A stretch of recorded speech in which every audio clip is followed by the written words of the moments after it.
The knock came twice. Nathaniel set down his teacup before the third one could land. The brass clock on the mantel said it was barely past 8, and no one knocked at 8 unless something had already happened that could not be undone. He crossed the parlor in 4 strides, polished Oxfords quiet on the wood, and slid the bolt back. The door opened on 3 orcs on his step and a sky the color of cold slate behind them. The eldest stood in front, black velvet, high lace collar, a string of jet beads doubled at her throat. Her hair fell past her waist, straight and very black, with the front strands tucked behind her ears as if she had done it without thinking and then forgotten about it. She did not greet him. She did not wait for him to greet her. "We don't have much," she said plainly, in a voice that had been holding itself together for a number of days he could already begin to count. "Please don't make me explain anything else." Behind her, a younger girl held her sister's hand and would not look up. A black knit dress, gray wool shawl, a small silver cross on a chain. Behind both of them, half a step further back, a boy in a dress shirt that was visibly too big at the shoulders. A father's shirt. Nathaniel registered it the way he registered most things, without comment, without expression. He stepped aside and let the door swing wider. "Come in," he said. "Tea first." The eldest hesitated only long enough for the wind to push a single brown leaf across the threshold. Then she stepped in, and her siblings followed her like 2 shadows tied to her sleeve. Nathaniel shut the door behind them, and the street noise cut off cleanly. The parlor smelled of beeswax and the faintest trace of lilies, which was as close to neutral as he had ever managed in 7 years of trying. He gestured them toward the long settee under the window. "Anywhere you like. The cushions on the right are softer." He went to the side table and put the kettle back on the small iron stove in the corner. He kept 4 cups because 4 was a number that worked for most families that came here, and today the 4th was for him. He measured the leaves by feel. The eldest sat with her back perfectly straight, both hands flat on her knees, beads still. The middle one curled into her sister's side and pressed her face against the shawl. The boy did not sit. He stood by the wall with his hands in his pockets and his eyes on the floorboards, and the oversized cuff of his father's shirt hung past his knuckles every time he shifted his weight.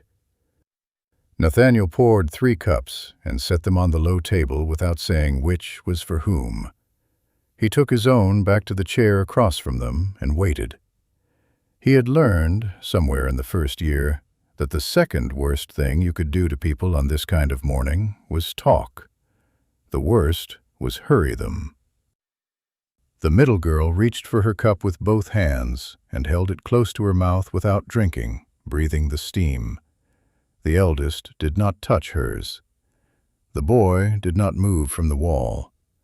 He let the silence sit. Outside, a tram went past on the far street, its bell distant and brief. The clock ticked. The middle girl took the smallest sip he had ever seen anyone take of anything, swallowed, and her shoulders loosened by what could not have been more than 1/4 of an inch. He noticed it. He did not look at her when he noticed it. The boy at the wall said nothing, but his jaw worked once, hard, and he shoved the hair out of his eyes with the back of his wrist. Nathaniel waited until the middle girl had taken a second sip. Then he set his own cup down on the saucer with a small, careful click, and folded his long hands together over his knee. He did not pick up the leather book on the table. He did not open the drawer where the forms were. There was time for forms. There was always, eventually, time for forms. "One question, for now," he said in the same level voice he had used at the door. "What was your father's name?" The eldest's mouth opened, and for a brief moment nothing came out. Her thumb pressed once against the silver locket at her throat, snapped it closed without looking, then opened it again. "Veca," she said.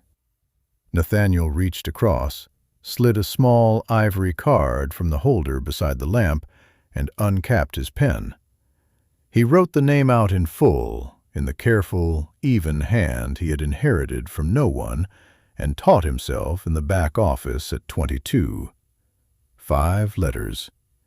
He set the pen down parallel to the card, looked up. "Thank you," he said. "I'll keep that with me." The middle girl's eyes filled and did not spill. The eldest's did not even fill. The boy by the wall finally lifted his head and looked at Nathaniel directly for the first time since the door had opened, and his amber eyes were not soft and not grateful. They were measuring him for something. Nathaniel met the look the way he met every look in this room, without flinching, without performing, without offering anything that had not been asked for. Then the boy spoke, low, almost to the floor. "How much?" Nathaniel did not answer at once. He looked at the boy a moment longer, taking in the tight knot of the black tie, the scuffed school shoes, the wristwatch that had to be tightened on a child's wrist because it had been bought for a man's. Then he capped the pen, set it parallel to the card with Veca's name, and stood up from the chair with the same unhurried economy he used for everything in this room.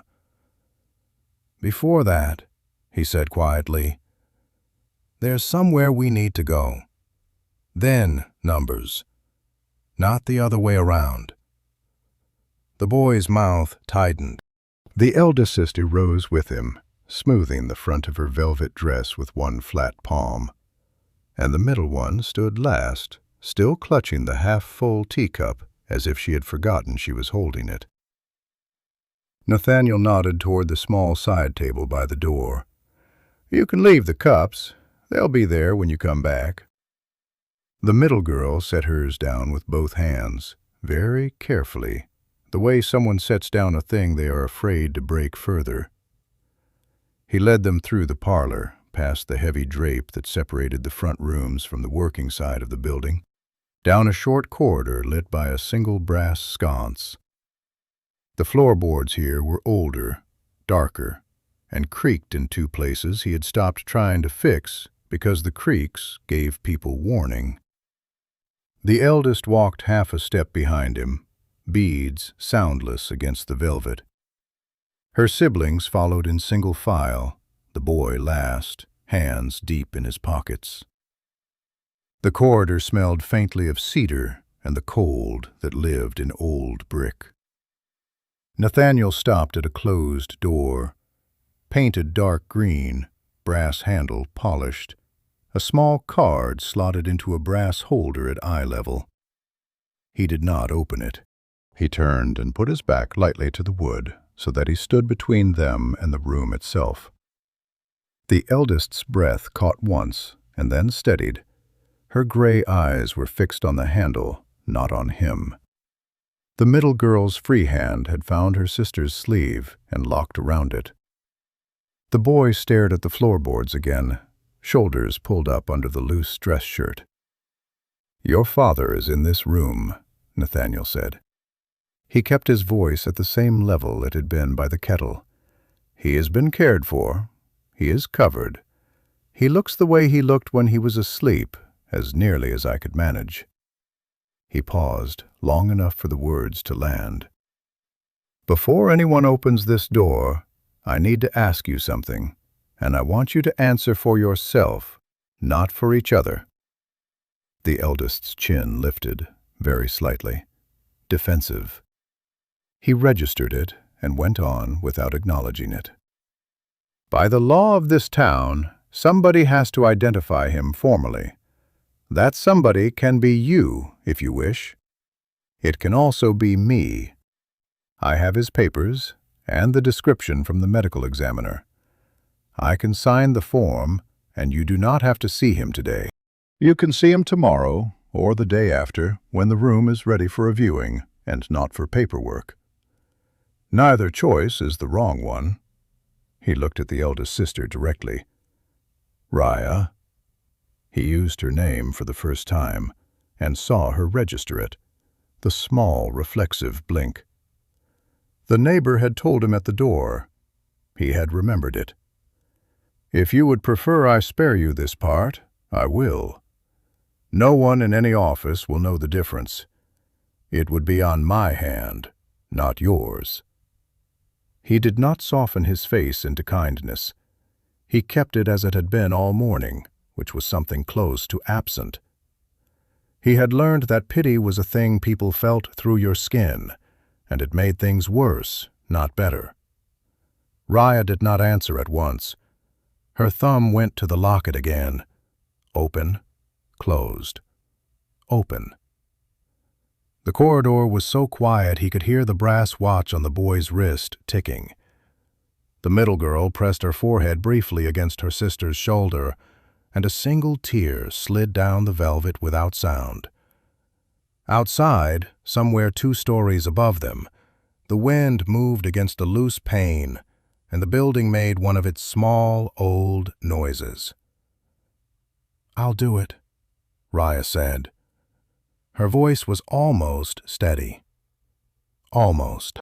"He's our father. It has to be one of us." Nathaniel inclined his head once. He did not say it was brave. He did not say anything. He turned to reach for the handle. A movement behind her. The boy stepped forward, out of the line, his shoulder brushing his sister's as he passed. "Me too." He said it to the back of Raya's head. His voice cracked in the middle of it, and he did not let it stop him. "Me too. I'm not letting her do it on her own." Raya turned. For the first time since she had stood on his doorstep, her composure showed a crack, narrow and almost invisible, the corners of her mouth pulling down once before she set them again. She looked at her brother. He looked back. His jaw was tight, his hair in his eyes, his father's wristwatch sliding down past the cuff of the too-big shirt and stopping at the bone. He was a head taller than her now, and somehow still smaller. She did not argue. She reached out and touched the back of his hand, once, very briefly, with 2 fingers. "All right," she said. Just that. Nathaniel waited. The middle girl, Ursa, had not stepped forward, and he was glad of it without showing it. She was holding herself up by holding her sister's sleeve, and that was as much as anyone could ask of her this morning. He inclined his head toward the small bench along the corridor wall, the one he had put there for exactly this reason 4 years ago, after a woman had fainted in this hallway and he had not been able to catch her in time. "Ursa?" he said, and she looked up startled at her name. "There is a bench right there. You can sit, you can stand, you can come in. There is no right answer. Whichever, I'll be a step away." Ursa's lip trembled. She nodded once, very small, and sat down on the bench, both hands pressed flat between her knees, the wool shawl bunching at her shoulders. The pearl in her hair clip caught the sconce light and threw a faint, round spot onto the dark wood beside her. Nathaniel turned back to the door. He laid his hand on the brass handle, but did not turn it yet. He looked once at Raya, once at the boy, Mika, he had heard her say it in the parlor, half under her breath, and waited until both of them had given him the smallest possible nod. Then his fingers tightened on the metal, the cold of it familiar against his palm, and the latch clicked. He did not push the door open. He held it there, against the catch, and looked over his shoulder at the two of them one last time. "On 3 breaths," he said very quietly. "Yours, not mine." The boy's hand closed, white-knuckled, around his own wrist. 3 breaths passed. Nathaniel counted them in the small sounds the corridor made. The boy's first one short and snagged, the second longer, the third almost level. He felt the catch give under his thumb, and the green door swung inward on its oiled hinges without a sound. He had oiled it himself 6 years ago, and again last spring. He stepped through first and to the left, holding the door for them, keeping his body angled so that they entered the room and not him. The viewing room was small and lit by 2 standing lamps with cream silk shades, never the overhead. He had learned that early. Overhead light made the dead look dead. Side light made them look like a person you had walked in on while they were resting. The walls were a soft gray-green, papered, with a single framed print of an autumn lane on the far wall.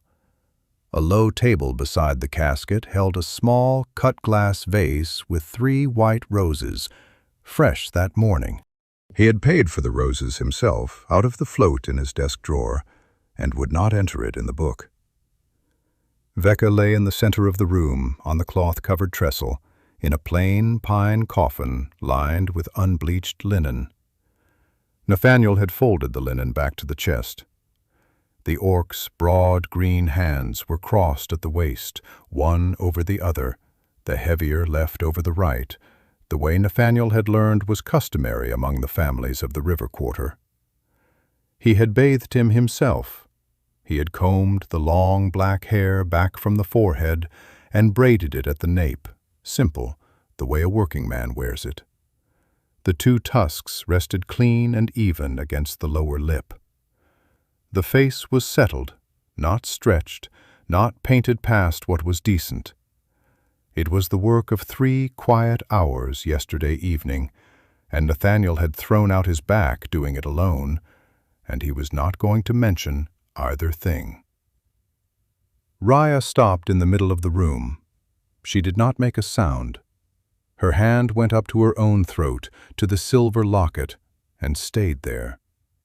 Her eyes moved over her father's face the way a person reads a page they cannot afford to misread, slowly, top to bottom, then back to the top. She took 2 more steps and stopped again, one hand still at her throat, the other dropping to grip the edge of the trestle cloth. The black velvet of her dress made no sound when she moved. The lace handkerchief stayed in her sleeve. Her dark gray eyes were dry. Mika came in 3 steps behind her and stopped at the foot of the coffin. He did not look at his father straight on. He looked at the hands first, the crossed hands, the heavy fingers that were thicker than his own and would never be again, and his throat worked once, then again. The too big cuff of his shirt slid down past his knuckles, and he made no move to push it back. His eyes moved up the chest. He did not let them get to the face. He took 1 step backward instead of forward. Ursa appeared at the doorway. Nathaniel had not heard her get up from the bench. She did not come fully in. She gripped the frame of the door with both hands, looked once at her father, and the tears came without sound, the way they had been coming all morning, running down her round cheeks, soaking the wool of her shawl at the shoulder. She did not sob. She did not move. She simply stood in the doorway and let the water run. Nathaniel stayed at his post by the wall, 2 steps back from the family, hands folded at his waist. He kept his eyes on a point on the far wall, neither on the body nor on the faces. They did not need a witness. They needed a room that held them, and a man who knew how to be furniture. Time bent itself the way it did in here. The standing lamps hummed faintly. Outside, autumn rain had begun, light against the high window. Raya's hand finally left her throat and lowered, slow, to her father's crossed hands. She did not take them. She rested her palm on the back of the heavier left one, very lightly, the way you rest a hand on a sleeping animal you do not want to wake. Her shoulders did not shake. She breathed in through her nose, held it, breathed out, said nothing, took her hand back. Mika turned and walked out. He did not run, he walked. He passed Nathaniel without looking at him, passed his middle sister at the door frame without touching her, and his footfalls in the corridor were even for the first 4 steps. Then they were not.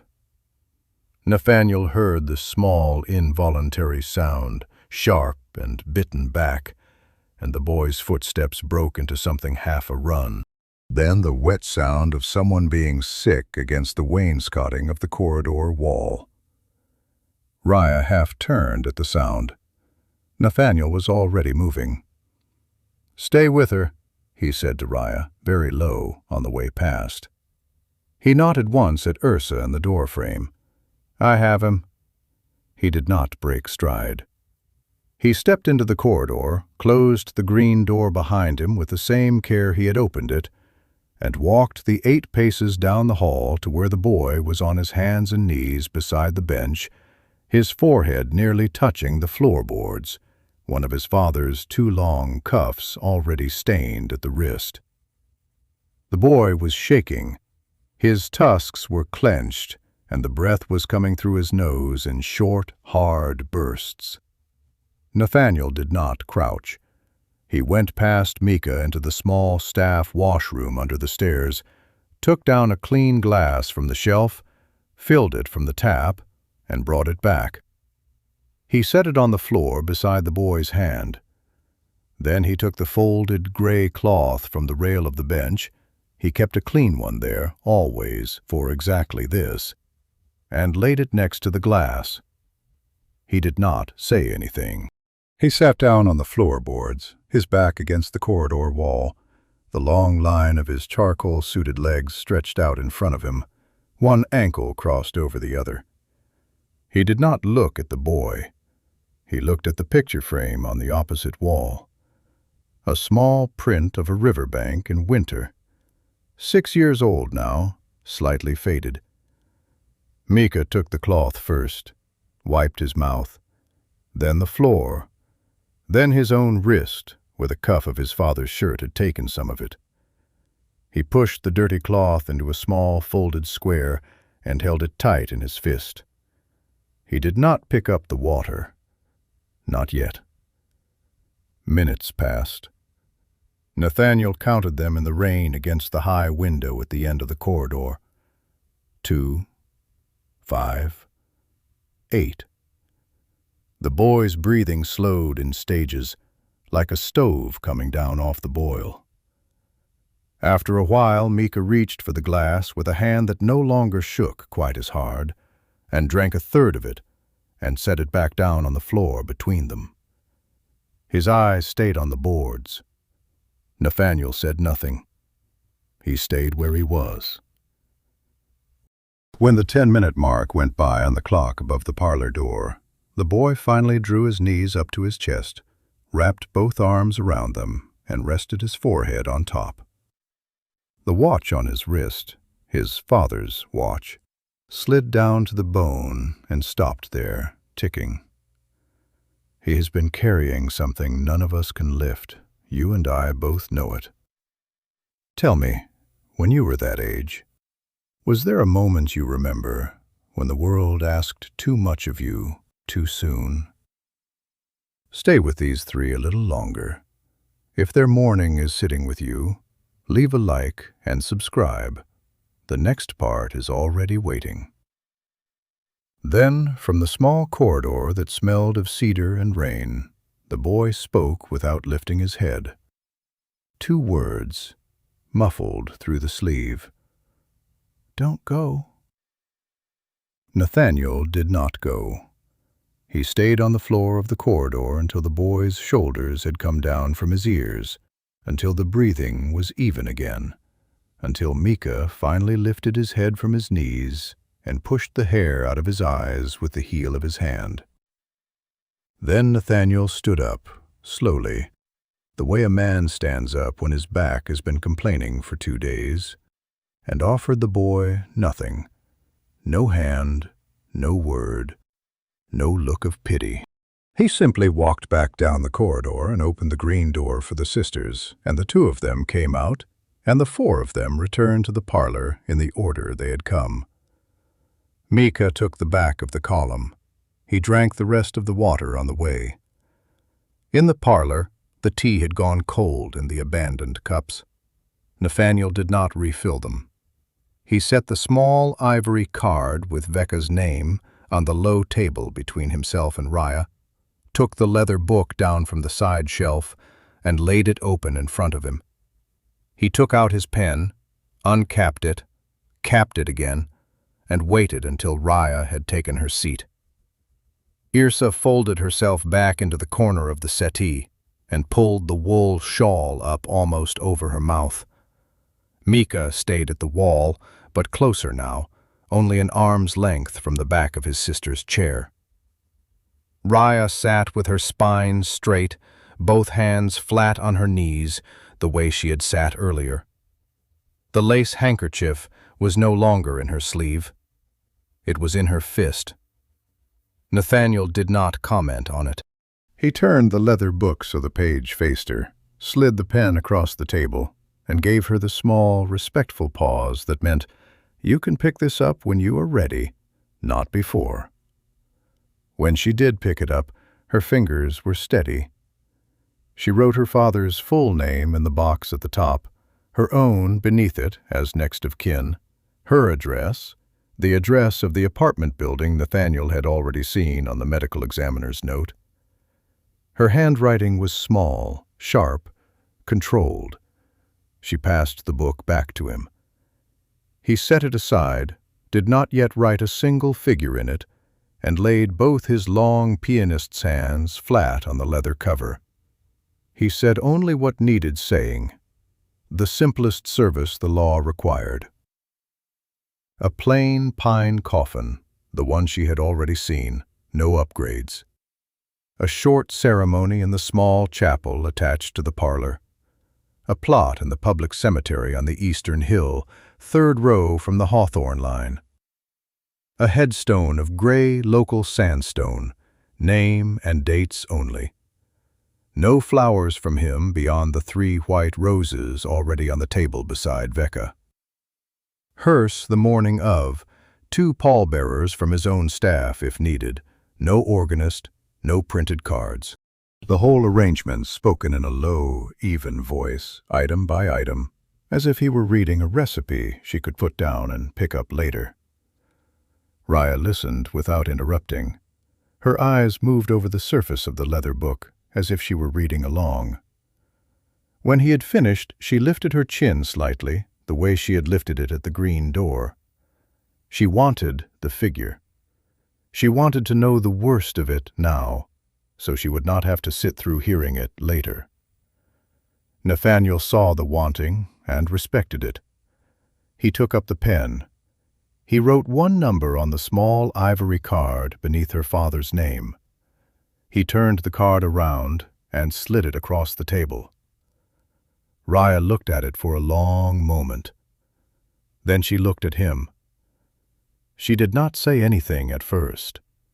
She picked up the card, held it close, set it down again, and looked at it once more, as if the digits might rearrange themselves.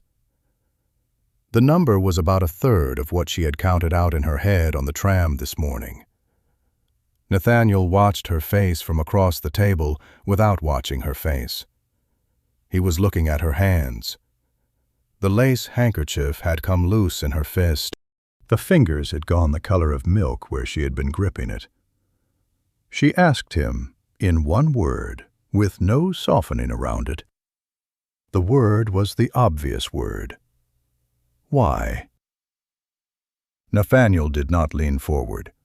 He did not soften his voice. He said it the way he had said everything else that morning, level, almost bored, because anything else would have insulted her. That was the actual cost. The rest, he said, was markup. Materials, labor, the use of the room. He did not need the markup today. He left it there. He did not explain further. He did not look apologetic. He picked his pen up, capped it, and set it down beside the card. She did not accept it. Of course she did not accept it. She slid the card back across the table toward him with one finger, the way you push a glass of something you cannot afford in a place where you cannot afford to be rude either. Her eyes were dry and very tired. He had seen this exact move a number of times in 7 years. He had seen it from a fisherman's widow last spring, from a tailor's son the autumn before. It was not pride. It was the last fence a person had left, and they were not going to let him climb it for free. Nathaniel did not slide the card back. He did not argue. He turned it over so the figure faced the table, set the pen down on top of it, as if to weigh it, and folded his hands again over the leather book. The card stayed where it was, between them, weighted by the pen. He let the silence settle over it. A clock in the hallway ticked. The rain had stopped against the high window. He met her eyes once, briefly, and gave her the smallest possible movement of his head. Not a nod, not a shake, only an acknowledgement that the card had been seen by both of them and was not going anywhere. Ursa watched from the corner of the settee with the shawl drawn up under her eyes. Mika watched from behind his sister's chair, and his amber eyes had gone narrow in a different way now. Not the measuring look from earlier, something else, something he had not yet named for himself. Nathaniel said only this while standing. He had paperwork to finalize upstairs. The card would stay on the table. They could think on it however long they needed. He would be back down in 20 minutes.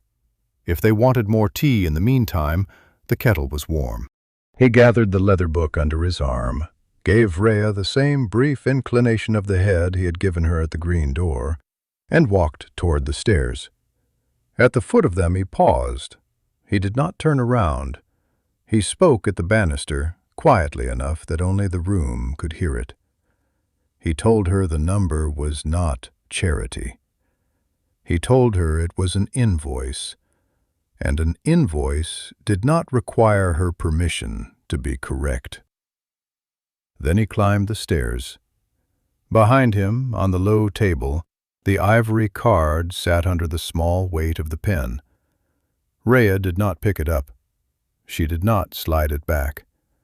She sat with both hands flat on her knees and looked at the back of the card for a long time, and her thumb went once to the silver locket at her throat and pressed it shut. Mika, behind her, took one slow step forward and laid his hand on the back of her chair. Ursa slipped away unnoticed. She did it the way she did most things that morning, without sound, without announcement, the wool shawl trailing from one shoulder as she stood. Her sister and the human were upstairs at the office desk, working over the book a second time, their voices low through the floorboards. Mika had taken himself out to the front step to stand in the cold. Ursa did not want the front step. She did not want the parlor either, with its cold tea and the ivory card still face down under the pen. She wanted somewhere with no one in it. She found the back corridor by following the smell of cedar and wax until it gave way to something colder. A narrow door at the end of the kitchen passage. The brass handle was old, and her thumb slipped on it once before it caught. The door opened onto 3 stone steps down, and the small walled garden lay beyond them in the gray autumn light. It was nothing much. A square of flagstones, mossed at the edges. 2 low beds of nothing in particular, cut back for the season. A hawthorn tree in the far corner, half bare, its red berries dulled with rain. Under the tree, 1 wooden bench, weathered to the color of driftwood. The walls were dark brick, 8 feet high, with ivy climbing 2 sides. The town beyond the walls made the small sounds it always made, a tram bell, a dog, the river somewhere to the south. None of it touched her. She crossed the flagstones and sat on the bench, and her tights were thin against the cold of the wood, and she did not care. She did not cry. She had cried already, in the doorway of the green room, and there did not seem to be anything left in her for the moment. She held the silver cross at her throat between her thumb and her forefinger and turned it, slowly, the way one turns a coin in a pocket, and looked at the bare branches of the hawthorn above her head. A single brown leaf came down and landed on her shoe. She did not move her foot. The garden door opened behind her after some long time. Nathaniel came down the 3 stone steps in the same unhurried way he came down every set of stairs in this building. He did not call out. He did not ask if she was all right. He did not sit. He stopped 2 paces from the bench, with his hands in the pockets of his charcoal waistcoat, and looked at the hawthorn the same way she had been looking at it. He had brought his gray wool overcoat draped over 1 arm. After a moment, he laid it on the end of the bench, folded, within her reach. He did not look at her when he did it. He asked, very quietly, only one thing: whether she wanted company on the bench, or whether she wanted the bench to herself. He said either was the right answer. Ursa nodded. She did not say which. He took the nod for the first and sat, at the far end of the bench, leaving the folded coat between them like a small gray island. He stretched his long legs out in front of him, crossed 1 polished Oxford over the other, and did not say anything else. A second leaf came down. This one landed on the back of his hand. He let it stay there. She did not know how long they sat. Long enough that the cold in the wood worked its way through her tights to the back of her knees. Long enough that the dampness in the hem of his trousers darkened the cuff. Somewhere over the eastern wall, the bell of a tram rang twice and went quiet. A blackbird in the ivy made 1 short call and did not repeat it.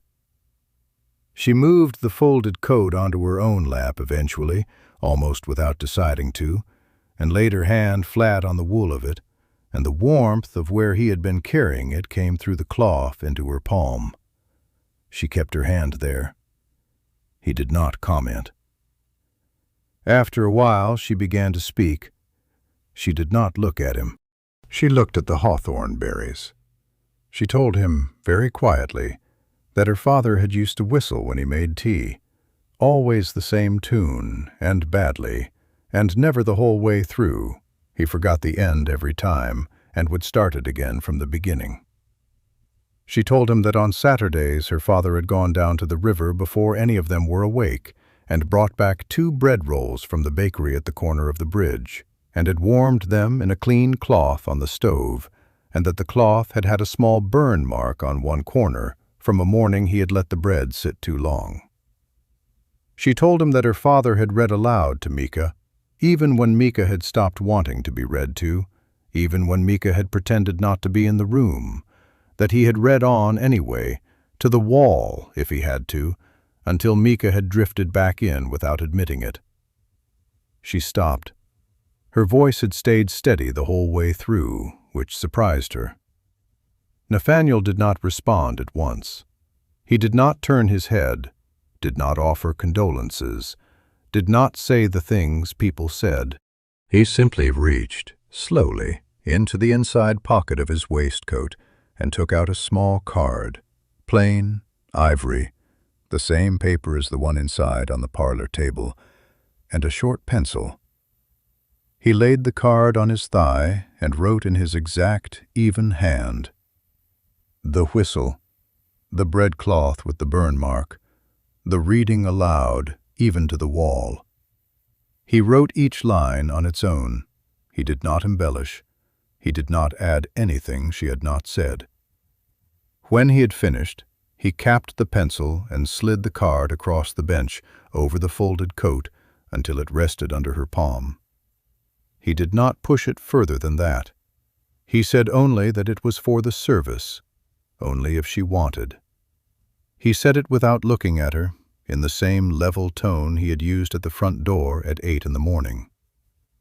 Ursa picked up the card with both hands, read each line again. She did not cry. She set the card on her knee, smoothed it flat with her thumb as if she could press the words into the paper a second time, and finally lifted her face to look at him directly. He was already not looking. He was looking at the hawthorn berries. The leaf on the back of his hand had blown off some minutes ago, and he had not noticed. She slid her thumb to the dimple it usually made when she smiled, and the dimple, briefly, came back. Then it was gone again. The card she folded once, lengthwise, and tucked into the small pocket sewn into the front of her knit dress, the one her father had stitched on for her himself 2 winters ago because she kept losing tram tickets in the lining. The garden door opened behind them on its hinge. Mika stood at the top of the 3 stone steps. He had heard the last of it, or some of it, or none of it. Ursa could not tell from his face. He was looking past her at Nathaniel with that narrow amber look he had been wearing since the corridor floor. He did not come down the steps. He stood there in his father's too-big shirt, with the wind moving the long hair off his forehead, and his hand was tight on the doorframe. You know the way it is when one small kindness goes in under your guard and you cannot get it back out. When you have been holding yourself together for somebody else, and someone hands you a card with 3 lines on it, and the card weighs more than the mourning has. If a moment in this story has done that to you, even quietly, leave a like and stay with us. Their hardest day is not over yet, and I would like you in the room for the rest of it. Then Mika spoke from the top of the steps, 1 sentence, low and rough, addressed to Nathaniel and no one else.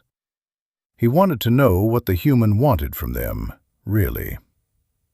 Nathaniel did not answer at once. He turned his head, slowly, the way a man turns when he is being asked a fair question he has been asked before, in other words. Mika stood at the top of the 3 stone steps, his hand wide on the doorframe, his amber eyes hard. The wind moved the hair off his forehead and showed the small scattering of freckles across the bridge of his nose. Behind Nathaniel, on the bench, Ursa had gone very still, her hand pressed flat to the front of her knit dress, where she had tucked the small ivory card. Nathaniel did not stand up. He looked at the boy from the bench, level, and said, in the same voice he had used in the corridor, that what he wanted was for them to bury their father properly. Nothing further. He said it once, did not repeat it, and did not soften it. Then he turned back to the hawthorn and let the boy do what he would do with that. Mika stood there a long moment. He did not nod, and he did not argue. After a while he stepped back from the doorframe and let the garden door swing closed behind him, and his footsteps went away down the corridor, slow. The knock at the front door of the parlor came perhaps a quarter of an hour later. Nathaniel was already back inside by then. He had walked Ursa in from the garden without comment, had handed her the folded gray overcoat to keep across her knees on the settee, and had gone himself to the side table to set a fresh kettle on the iron stove.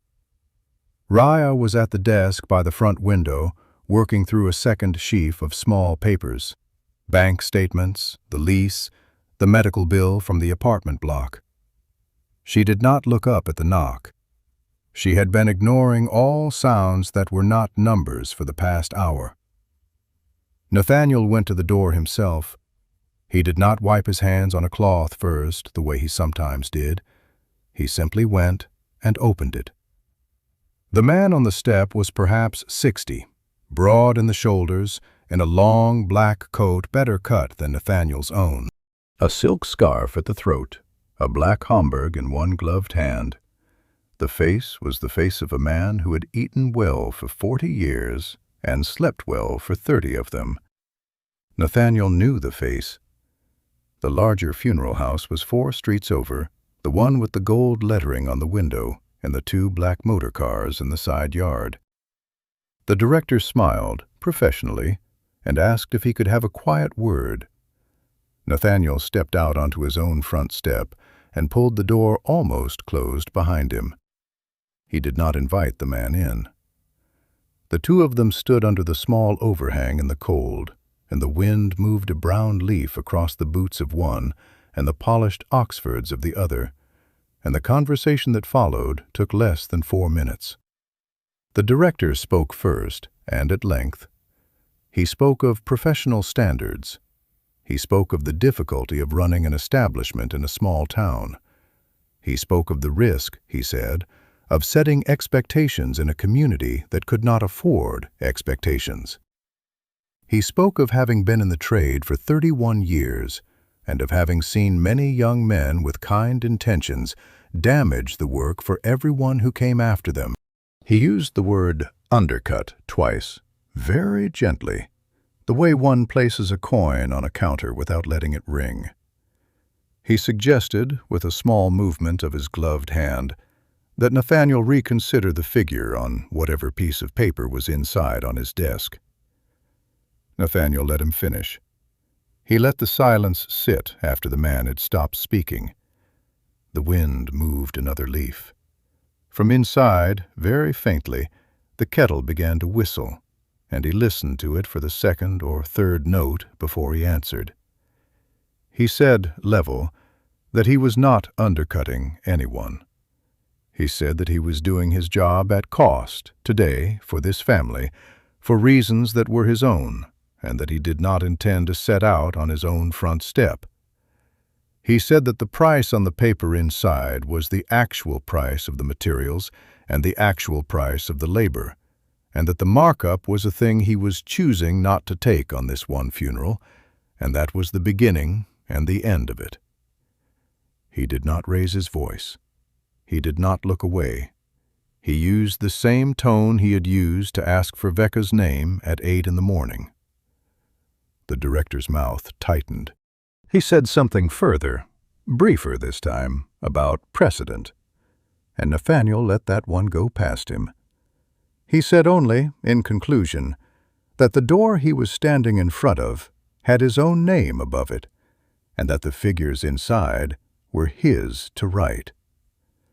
He inclined his head once, in the same minimal way he had inclined it to Raya at the green door, and waited. The director looked at him a moment longer. Then he put on his Homburg, adjusted the silk scarf at his throat, and said the conversation had been a pleasure. He turned and walked down the 3 stone steps to the pavement, and his cane tapped twice on the flagstones, and he was gone past the corner before Nathaniel let go of the door handle. Nathaniel stood there a moment longer in the cold. He looked down at the brass plate beside his own door, the one with his uncle's name still half visible underneath his own, where the engraver had not quite scoured the older letters away. He breathed out once through his nose. He went back inside. He had not seen Mika in the doorway of the small side corridor. The boy had heard it. All 4 minutes. He had been on his way back to the parlor from the kitchen. He had gone to get a glass of water for his sister, the older one, who had not asked for it, and had stopped behind the half-open inner door when he heard the voices on the step. He had stood there with the glass in his hand the whole time. He had not moved when the kettle whistled. He had not moved when the director's cane went tapping away down the pavement. He had not moved when Nathaniel had come back in and pulled the front door closed behind him with the same small click he used for every door in the building. Mika stayed in the side corridor a long moment after Nathaniel had passed. He looked at the glass of water in his own hand. He looked at the back of the human who was already walking away from him toward the parlor, the dark charcoal of the waistcoat, the loosened black tie at the neck, the long, straight back of a man who had not changed his voice once in the conversation he had just had over his own front step. The narrow look in the boy's amber eyes was gone. Something else had come into his face, slower, that he did not yet have a name for. He stood there with the glass of water cooling in his palm and did not move to follow. In the parlor, Raya was still bent over the papers at the desk, and she had not heard any of it. Ursa was at the settee with the gray overcoat across her knees.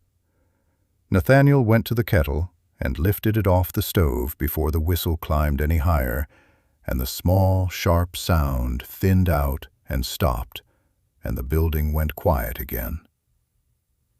Behind him, in the side corridor, Mika finally took one step, then another. Toward the parlor, with the glass of water held very carefully, level, the way his father had once shown him to carry a full thing across a room without spilling. 1856, Mika came down the next morning early. He came down before his sisters, before the church bells over on the eastern hill, before the milk cart on the corner. He came down in the same too-big shirt of his father's, the same black tie tied tight at the throat, his hair shoved back with water from the basin upstairs. He stopped at the foot of the parlor stairs with both hands in his pockets, and he stood there a long moment before he made himself cross the rug. Nathaniel was already at the desk. He had been up since 5, which was not unusual. He had a small cup of black coffee at his elbow, and the leather book open under the lamp, and he was working through the morning list in the same exact hand he used for everything. He looked up when the floorboards spoke beneath the boy. He did not greet him. He simply set the pen down parallel to the page and waited. Mika kept his eyes on a point somewhere past Nathaniel's left shoulder. He said he wanted to know if there was work around the place. He said he could clean, lift, carry, sweep, polish. He said he wanted to earn toward the figure on the card downstairs. He said it in one short run of words, without inflection, the way a person says a thing they have rehearsed in the dark of an upstairs guest room for an hour and a half before coming down. Nathaniel looked at him a moment. He did not soften his face. He did not stiffen it either. He capped the pen. He told the boy, level, that he could use help in the parlor for tomorrow's service. The floor needed polishing, the chairs needed wiping down, the brass on the chapel doors needed a turn with the cloth. He said the pay for the funeral was the figure they had already agreed downstairs, and that the figure would not change because of any work the boy did this morning. He said the boy could stay and clean anyway, if what he wanted was to be doing something with his hands while the day went on around him. He let the offer sit. He did not insult it with kindness. Mika's jaw moved once. He had come down to argue, possibly. He did not. He gave the smallest possible nod, 2 inches, almost nothing, and his hand came out of his pocket and pushed the hair back from his forehead. Nathaniel rose from the desk and led him through to the back stairs without further comment, and showed him the cupboard under the stairs where the cloths and the polish and the brushes lived. He took a clean apron of gray canvas off the hook, the one his uncle had used before him, and laid it across the boy's arm without ceremony. He did not say anything when Mika had to fold the apron strings twice over at the back because his waist was narrower than a grown man's. The strings were old, frayed at the ends, soft from years of being tied and untied. Nathaniel left him to it. They began with the floor. Nathaniel showed him the polish, a tin of dark beeswax that had been in this cupboard since before Nathaniel had taken over the building, that had to be warmed slightly between the palms before it would spread. He showed him the grain of the boards, which ran the length of the parlor rather than the width, and which had to be worked with rather than against.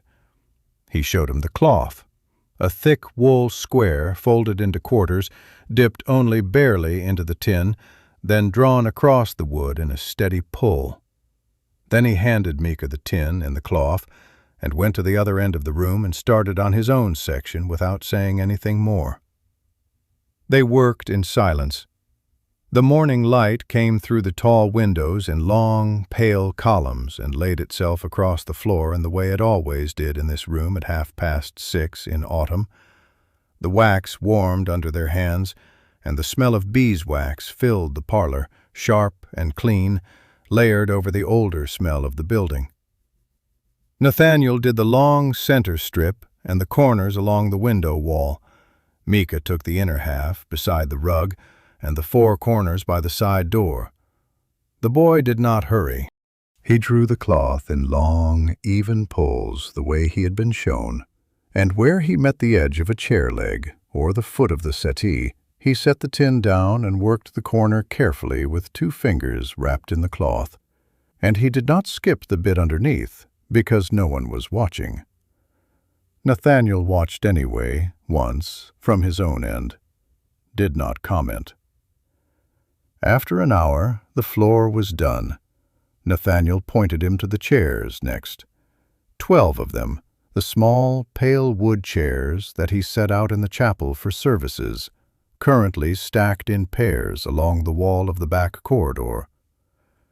He showed Mika the second cloth, the soft one, and the small bottle of clear oil.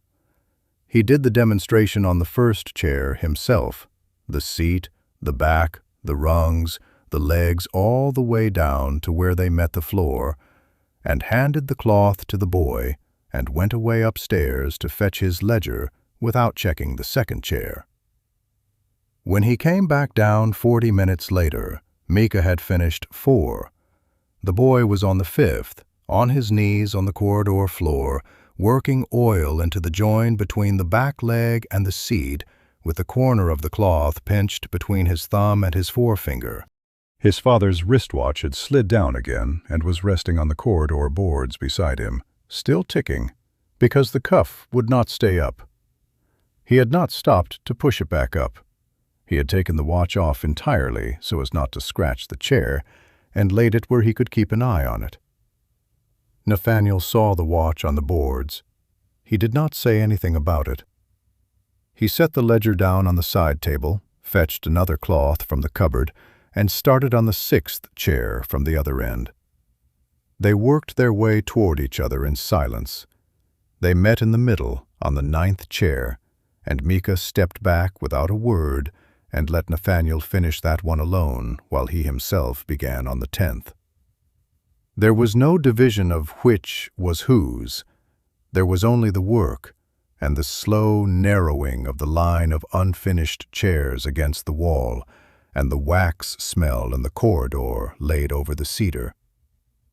When the last chair was done, Mika stood up, stiff, and rubbed the small of his own back with the heel of his hand, the way a much older man might. He saw Nathaniel notice the gesture. He stopped doing it.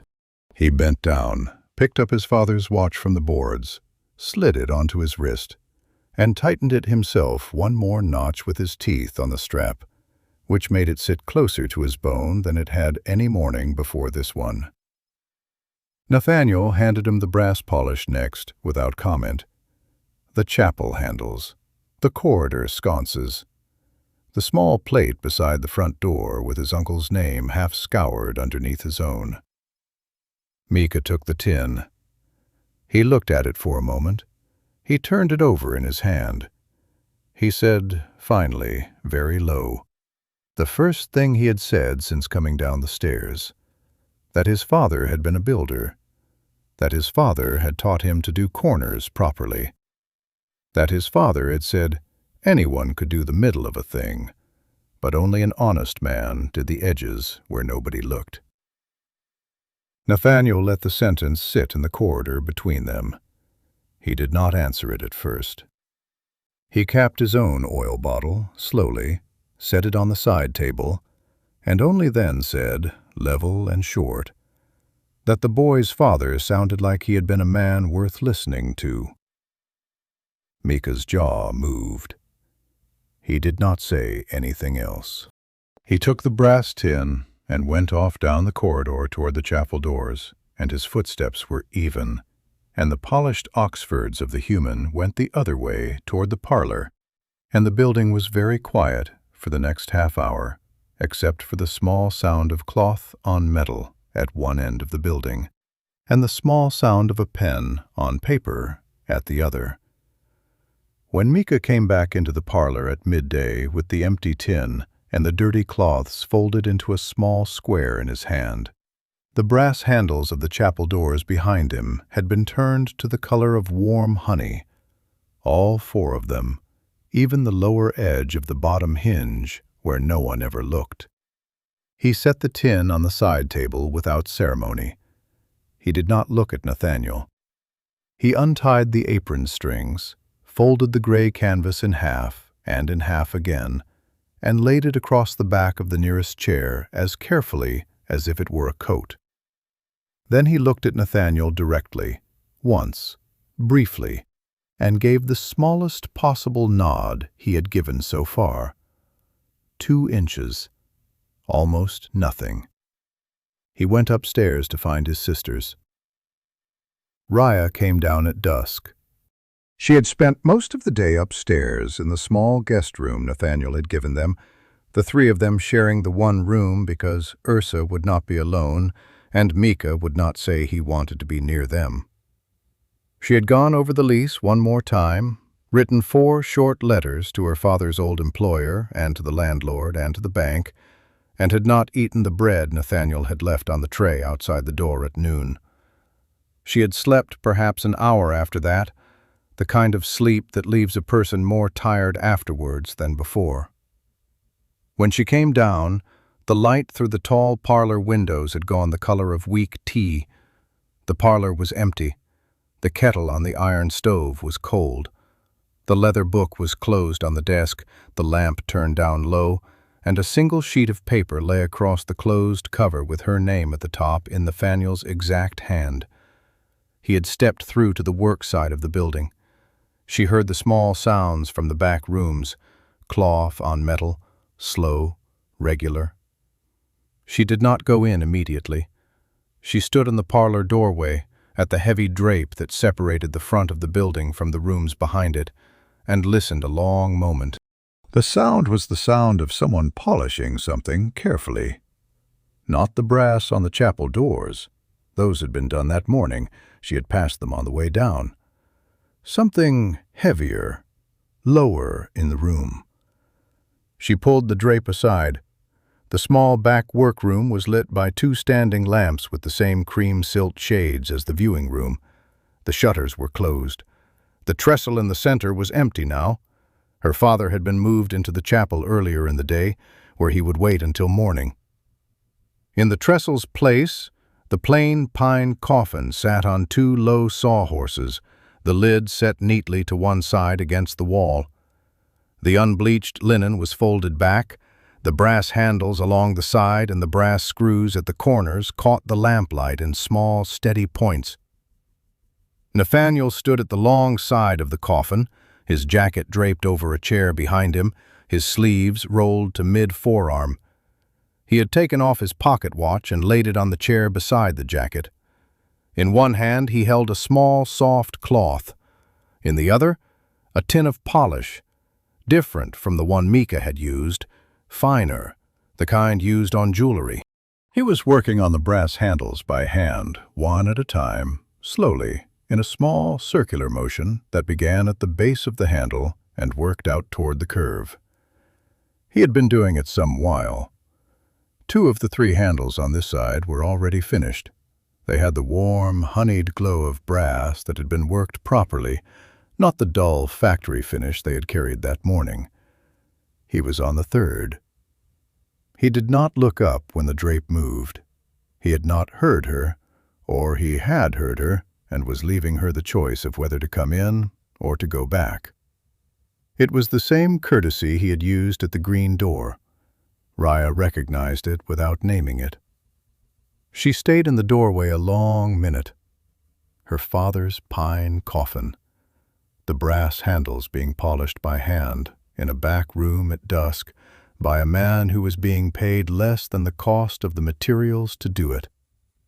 She watched him work.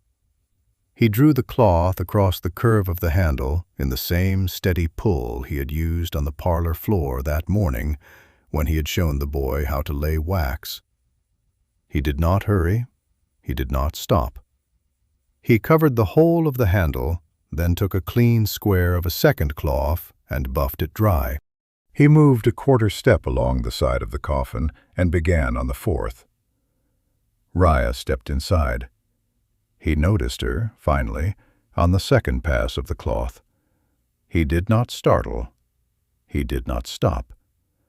He simply registered her presence at the edge of his eye, gave the smallest possible inclination of his head, the same 2 inches he had been giving her since the door at 8 in the morning, and went back to the handle. He did not ask if she needed anything. He did not put the cloth down. He understood, evidently, that she had not come for a conversation, and that to offer one would have been an insult to whatever it was she had actually come for. Raya stood beside the coffin for a moment with her arms folded over the front of her black velvet dress. She watched his hands. The long pianist's fingers, careful, the small silver ring on the right pinky catching the lamplight on every second stroke. She watched the cloth darken slightly at the edge where the polish was lifting the old tarnish out of the brass. She uncrossed her arms. She crossed the workroom to the side table where the cloths were stacked. She took a clean one. She came back to the long side of the coffin, opposite to where he was working, picked up the small second tin of polish that he had set down within reach of either side of the coffin, a thing she only noticed when she was already lifting it, and began on the first handle of her side. She did not ask him to show her. She had been watching for 2 minutes from the doorway. She knew the motion. She held the cloth the way he held his, dipped it the same shallow way into the tin, and started at the base of the handle, working outward in the small circular motion. He did not comment. He did not look across at what she was doing. He kept his eyes on his own work and his own hands, and let her have her side of the box without supervision. They worked. The lamps hummed. The shutters held the dusk out. Somewhere upstairs Ursa moved briefly across a floorboard, then was still again. The small sounds of cloth on brass came from both sides of the coffin in a rhythm that was not quite the same. His slower, hers a half-beat faster at first, then evening out as her shoulders dropped and her breathing slowed to match the work. The smell of the polish was thin and clean, a metallic note over the lamp oil and the cedar. Raya finished her first handle. She moved to the second. The brass came up under her cloth the way it had come up under his, the dull surface lifting slowly into the warm, steady glow. She had not done this kind of work in years. Her hands remembered it from somewhere, perhaps from her own mother's small kitchen, perhaps from helping her father at the workshop one of the years she had still been small enough to be allowed there. She did not chase the memory. She let the cloth move and the brass come up, and that was all. 40 minutes passed. They did not speak. The light beyond the shutters changed from weak tea to the color of the inside of an empty cup. Nathaniel finished his side. He did not start on hers. He stepped back from the coffin, wiped his cloth on a clean square, set the polish down, and crossed quietly to the side table where he refolded the used cloths into a small stack. He did not look at her. He let her finish her last 2 handles in her own time, on her own side, without an audience. When she had done, she stood back. She looked at the box. The brass at all 4 sides caught the lamplight evenly now, the same warm honey color, top to bottom, corner to corner. The pine of the lid against the wall was plain and unvarnished, and exactly the kind of coffin her father would have chosen for himself, if anyone had thought to ask him in time. She turned to face Nathaniel. He was waiting at the side table, hands loose at his sides, the cloth folded. He met her eyes once and did not hold the look longer than was needed. Rhea opened her mouth, closed it, opened it again. She said simply, "Thank you." 2 words, quiet, no softness around them. The first time in 2 days that she had thanked anyone for anything. Nathaniel inclined his head 2 inches. He did not say it was nothing. He did not say she was welcome. He said only, level and short, that her father's box was ready for the morning. He took up his jacket from the chair, slid the pocket watch back into the waistcoat pocket, and turned down the wick on the nearest standing lamp until the room dimmed by half. He waited for her in the doorway, and when she had crossed to him, he held the heavy drape aside for her with one long arm and let her go through to the parlor first. Behind them, in the half-light of the workroom, the 4 brass handles on her father's pine coffin caught the last of the lamp and held it. The bell at the eastern hill rang 9. Nathaniel stood in the small vestibule between the parlor and the chapel and listened to it. He had been up since 4. He had walked the chapel twice before dawn, once with the lamp and once without it, and the small pale wood chairs that Mika had cleaned the morning before stood in 12 neat lines across the stone floor, 6 each side of the center aisle. The brass on the chapel doors caught the light from the high east window. The pine coffin on its low trestle at the front of the room had been set in place at 6 by Nathaniel alone, while the family was still upstairs. The lid was closed. The 4 polished handles caught the same morning light as the door brass. A single white rose lay on top, no others. Rhea had said 1. He had given her 1. The mourners began to come in at 9:20. He counted them at the door without seeming to. 11. 12, when the old woman from the river quarter came up the steps on her son's arm. A neighbor from the apartment block. 2 men from the workshop where Veca had spent 26 years of his life. The priest from the small Orc parish across the bridge, who had walked in his own time and arrived without ceremony in a plain black robe and a stole the color of river stone. A young woman who had once been at school with Rhea, who came in alone and sat at the back and pressed her gloved fist briefly to her mouth when she saw the closed box.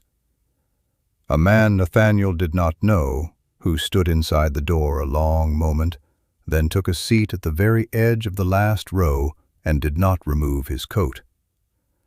About a dozen, he had said to Rhea the day before, when she had asked if a dozen would be too few. He had said a dozen was the right number for a man who had lived his life properly and had not done it for show. He had said it level, without embellishment. She had not asked him again. Rhea came down the back stairs at 9:25, black velvet, jet beads at her throat, the lace handkerchief in her sleeve. Her hair had been brushed straight down her back, the front strands tucked behind her ears the way she had worn them on the first morning. Ursa was at her elbow in the same black knit dress, the gray wool shawl folded over her arm now rather than worn. She had said the chapel would be warm enough. Mika followed, in his father's too big dress shirt and the black tie. The watch on his wrist was tightened to the new knot he had set himself the day before. He kept his eyes on the floor at the back of his sister's heels and did not look up at the door of the chapel as he passed it. Nathaniel held the chapel door for the three of them. He did not speak to them as they went through. He had said what needed saying upstairs, in 2 short sentences at the foot of the stairs at 1:15. That the priest would speak first, that he himself would read the 3 small lines at the end, that nothing else was required of any of them but to sit. Raya had nodded once. That had been enough. He let them go to the front row alone. He did not walk them down the aisle. The siblings of the dead man should not be escorted to their own father by a stranger. He had learned that early. He waited at the back instead by the chapel door, hands folded at his waist, the small white rose pinned to his lapel that Ursa had pressed into his hand half an hour before without comment. The service began. The priest spoke first, in the Orc tongue, and then in the common one. He was an old man, his voice quiet, and he did not stretch the prayers past the length they wanted to be. He spoke of Veca by name. He spoke of the river quarter, of the workshop, of the 3 children sitting in the front row, of the wife who had gone before.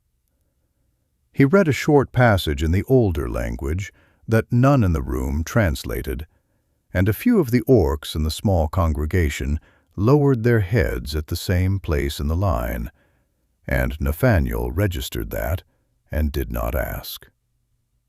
The priest finished, stepped back from the small lectern, and inclined his head once toward Nathaniel at the back of the room. Nathaniel walked up the aisle. He did not hurry. The polished Oxfords on the stone floor made no sound he had not already made 100 times in this room. He went to the lectern. He took the small ivory card from the inside pocket of his charcoal waistcoat. He laid it flat on the wood. He did not look at the family. He did not look at the mourners. He looked at the card. He read the 3 lines in the same level voice he had used to ask for Veca's name on the first morning. The whistle, the breadcloth with the burn mark, the reading aloud, even to the wall. He did not embellish. He did not explain. He read them exactly as Ursa had said them on the bench under the hawthorn, exactly as he had written them down on the small card on his thigh in the cold afternoon air.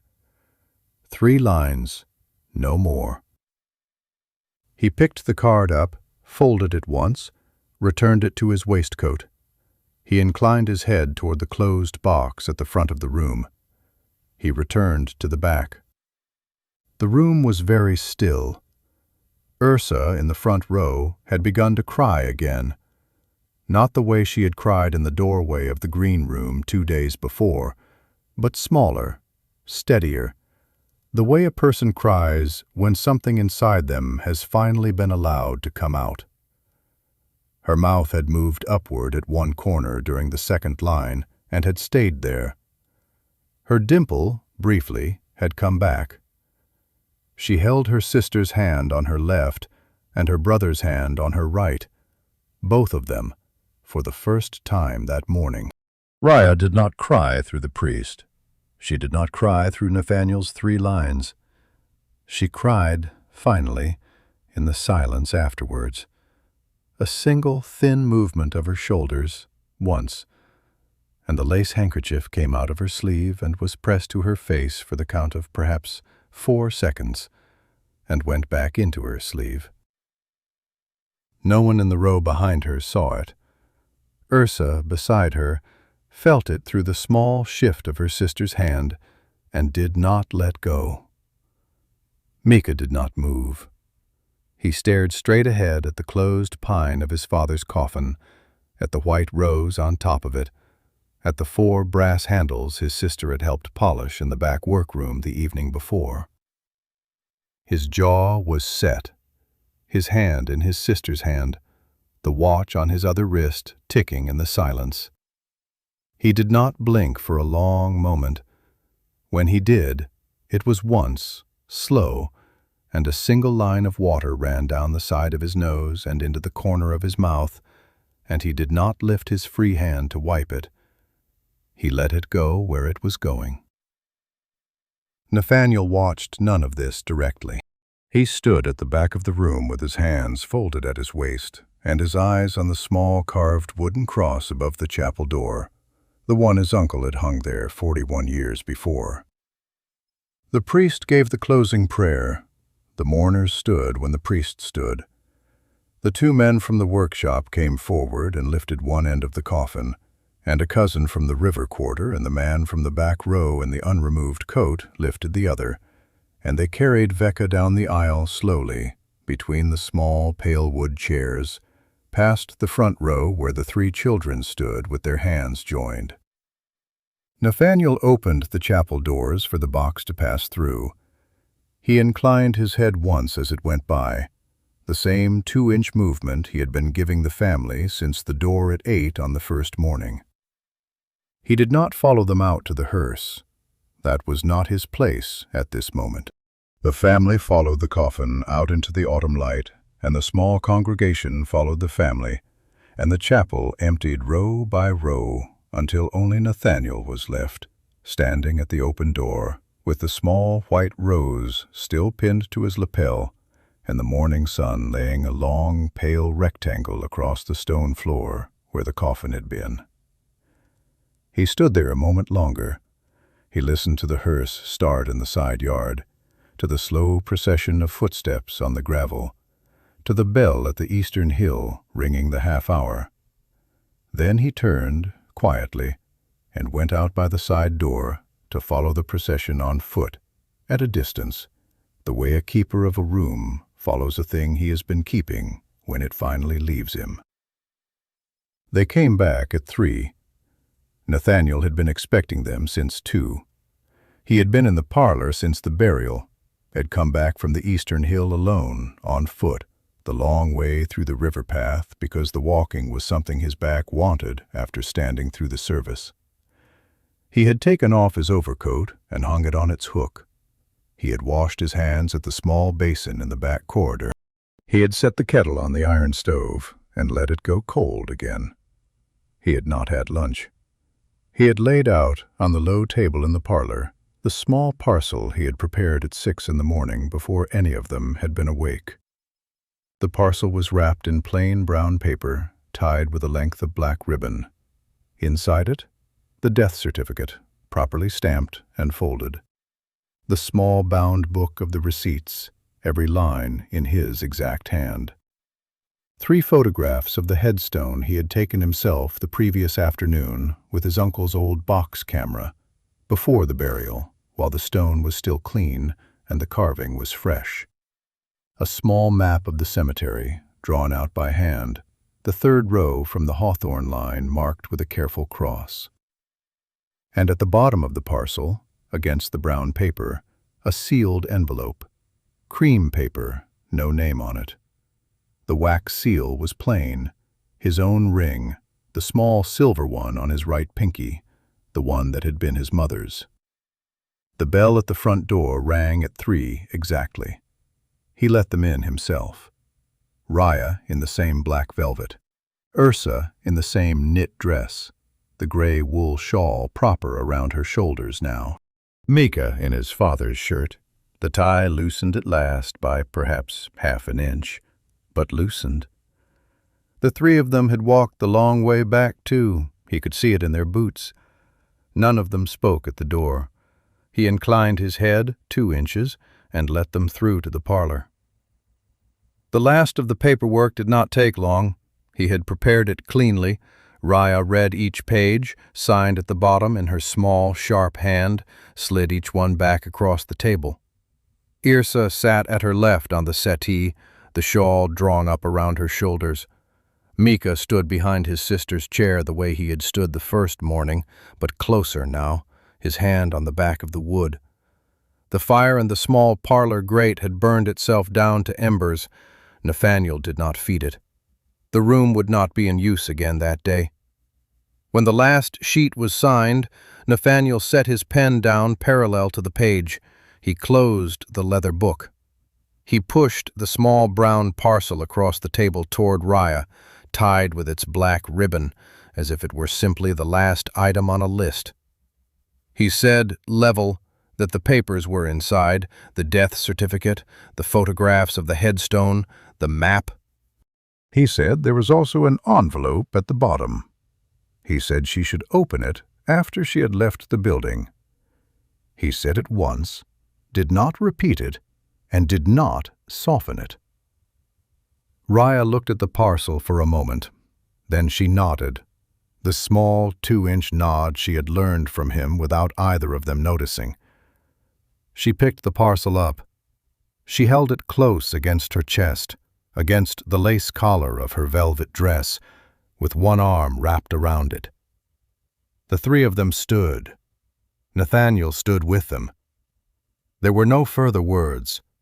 Raya inclined her head once at him in the doorway, mirroring him perfectly, without thinking about it.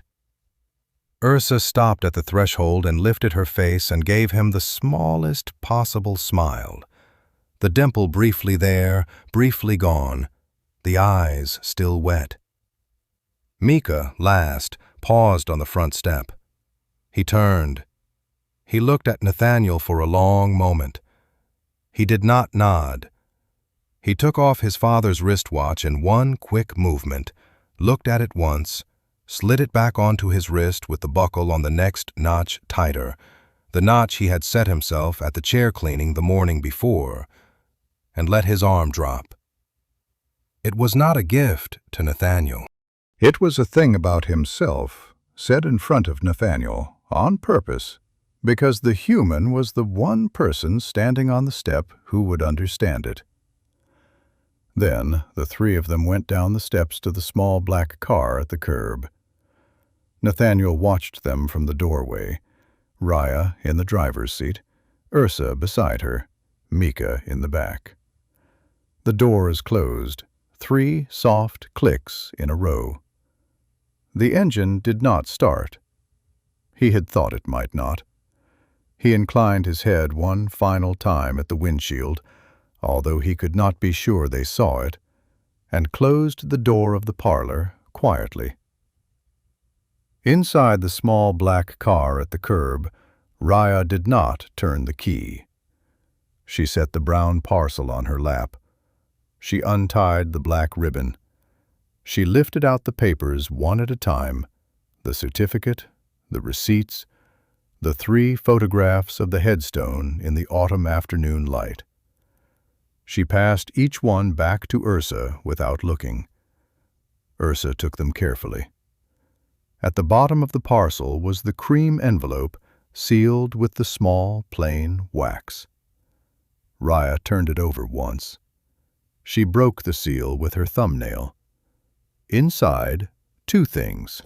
A folded sheaf of banknotes, most of what she had paid him on the first morning, counted out exactly, not a round number but the precise figure of the markup he had not taken, banded with a plain paper strip.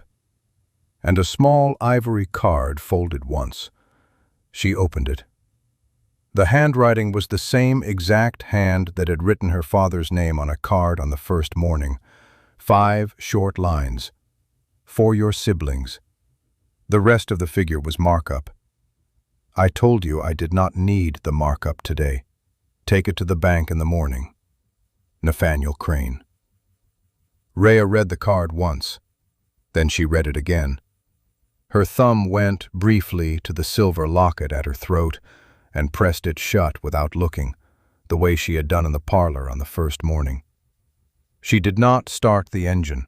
She sat with the card in one hand and the bank notes in the other and looked through the windshield at the front of the small, dark brick building, the brass plate beside the door, the tall windows with the heavy drapes, the single hawthorn branch from the back garden that hung over the wall and out into the street, half bare now, its red berries the color of the dying afternoon. Behind her in the back seat, Mika leaned slowly forward until his forehead was resting on the top of her seat, between her and Ursa, and stayed there.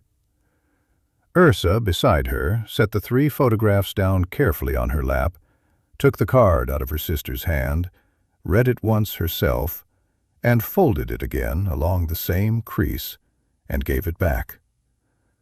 None of the 3 of them spoke. Inside, in the parlor, Nathaniel did not look out of the window. He turned away from the door. The room was empty now, in the way rooms are empty after a thing is properly ended in them. The small pale wood chairs from the chapel had been brought back through and stacked along the back wall in pairs. The fire in the grate had gone to ash. The kettle on the iron stove was cold. The leather book was closed on the desk. The autumn light through the tall windows had begun to thin out, slowly, the way it does on a clear day in mid-autumn at 4 in the afternoon. He began, quietly, to put the chairs away. He took them one at a time. He carried each to the back corridor and slotted it onto its pair against the wall of the cupboard, the way he had taken them down at 5 that morning. He did not hurry. His back complained at the 3rd one, and he ignored it. He did the count in his head as he went. 11, 10, 9. And at 6, he had to stop briefly, set the chair down on the floor of the parlor, press both hands flat to the back of it, and breathe out through his nose once. The small white rose was still pinned to his lapel from the service. He had forgotten it. He left it. He carried on. 5, 4, 3. If you have sat with this story all the way through, if Nathaniel's hands at the polish, or Mika's nod on the step, or the cream envelope in the small black car at the curb have stayed with you in any quiet way, leave a like and stay subscribed. There are more rooms like this one. There are more people who handle other people's worst days and have no place to put their own. I would like to keep telling you about them, if you would like to keep listening. 2. 1. He carried the last chair down the corridor. He slid it onto its pair against the wall. He closed the cupboard door, quietly, and the latch caught with the small click it always made. He came back into the parlor. The room was empty now. The light through the tall windows had gone the color of weak tea, the way it had been the evening Raya had come down to the workroom and helped him polish the brass. He crossed to the front window. He stood there a moment with his hands in the pockets of his charcoal waistcoat. Out at the curb, the small black car was no longer there. He had not heard it leave. They had gone at some point in the last 5 minutes while he had been doing the chairs. He had not seen them go. That was, he thought, perhaps the way it was meant to be done. He stood at the window a moment longer. The hawthorn branch from the back garden moved once in the late air. A single brown leaf came loose from it and went slowly down past the glass and out of sight. He watched it go. He did not follow it with his eyes after it had passed the lower edge of the window. He breathed out once through his nose. The small white rose at his lapel had begun to lose a single petal at the outer edge. He noticed it. He did not remove it. He turned away from the window. He crossed the parlor to the lamp on the desk. He turned the wick down by half. The room dimmed. The autumn light from outside took over what was left. He picked up the last small ivory card from the desk, the first one with Veca's name on it in his own hand, and slid it carefully into the inside pocket of his waistcoat against the pocket watch. He stood a moment in the middle of the empty room. Then, quietly, he went to put the kettle on.